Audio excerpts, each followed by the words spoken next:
This is Shalva, Israel's leading association for people with disabilities.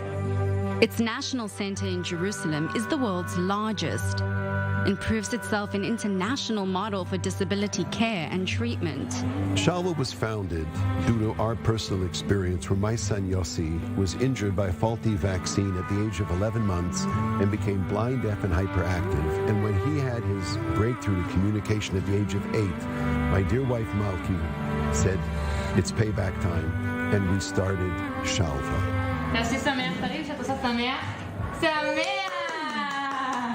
Shalva assists and provides a safe haven every day for around 1,000 children and adults with disabilities. But when the coronavirus shook the world in early 2020, that all changed. And for the first time in its 31-year history, Shalva was forced to close its doors. It was just a very big void. There was definitely something missing. It wasn't the Shalva that everybody knows. Like, you know, you come in, this place is beautiful. And like all that energy wasn't here. For the beneficiaries, the suspension of Shalva's programs took a heavy toll. I have a 10-year-old son. His name is Daniel, and he has Down syndrome, and he comes to Shalva every day for the after-school program. To take a child who thrives on routine and thrives on the therapies that he's getting and his friendships, his relationships, and his settings, to take that from him was just devastating.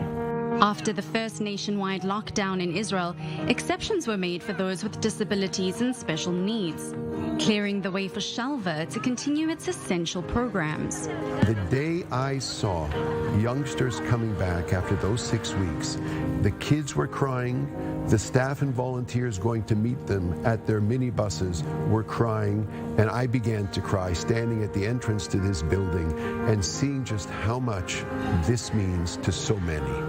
The nonprofit's continuation wasn't without its challenges. Many of its programs had to adjust based on current limitations and capabilities. Shalva did an amazing thing where they actually sent the volunteers to us, like to different people's houses. So just to have that, like, you know, once a week, and that was a great relief for him. The volunteers and staff members did their best to acclimatize, as did the recipients. Anyway, they have a very big difficulty with change, and I think they did a pretty good job. They helped each other. It was kind of a special time. I mean, under the circumstances, it was pretty special. Throughout the pandemic's learning process, it became imperative for those with disabilities to return to some sense of normal routine. Israeli health officials felt the same way.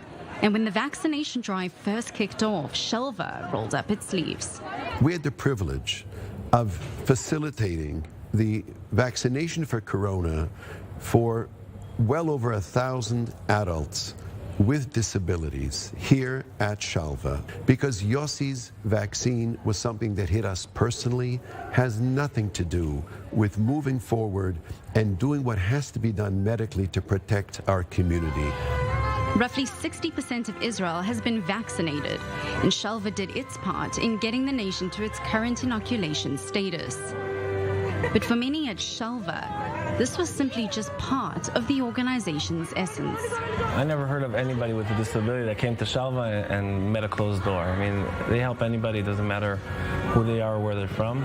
If they need help and they have a disability of any kind, so Shalva helps out.